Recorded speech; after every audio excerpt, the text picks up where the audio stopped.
Often we find some element of ST elevation in normal individuals in the absence of ischemia. Here we're seeing a type of benign J-point elevation referred to as early repolarization.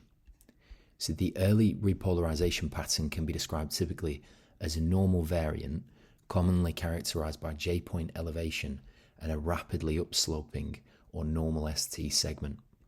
The J-point is the point in which the QRS ends and the ST segment begins.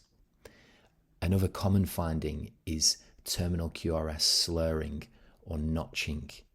These notches occur following the QRS complex and are sometimes referred to as J waves. The important point about early repolarization is that it should be differentiated in the first instance from ST elevation resulting from ischemia, in other words, resulting from a STEMI. And also the J waves or the notches need to be differentiated from the Brugada pattern or epsilon waves in ARVC, which are both much rarer in comparison.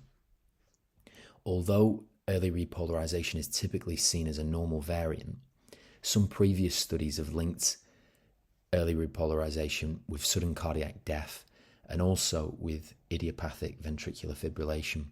However, considering that sudden cardiac death in young people is uncommon and early repolarization is relatively common, the finding of early repolarization doesn't offer much in terms of prognostic value. The mechanism behind early repolarization is generally considered to be related to different potassium channel populations. And going through the thickness of the myocardium, you have different action potentials.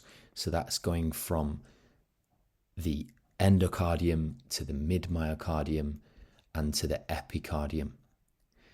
And in early repolarization, there's an increased transient outward current in the epicardial cells. And this is the current, also known as ITO, that transports potassium outwards.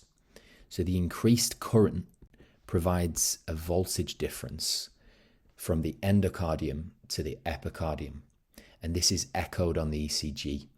The leads overlying this voltage difference will show ST elevation, or the presence of an injury current, as it's also known. The classic finding is a notch at the J point followed by ST elevation, commonly tallest at V4. And the ST elevation is concave rather than convex, like the tombstoning effect that we see in STEMI. Here you can see a notch or a J wave in the lateral leads with concave elevation of the ST segment. This is typical of early repolarization pattern. The T waves may be tall, but they're not inverted in these leads with early repolarization. PR depression you may see in early repolarization, which makes it difficult to differentiate with pericarditis. If the early repolarization pattern is present in inferior leads, the ST segment tends to be more elevated in lead 2 than 3, and there may be reciprocal changes in AVR, but there shouldn't be in AVL.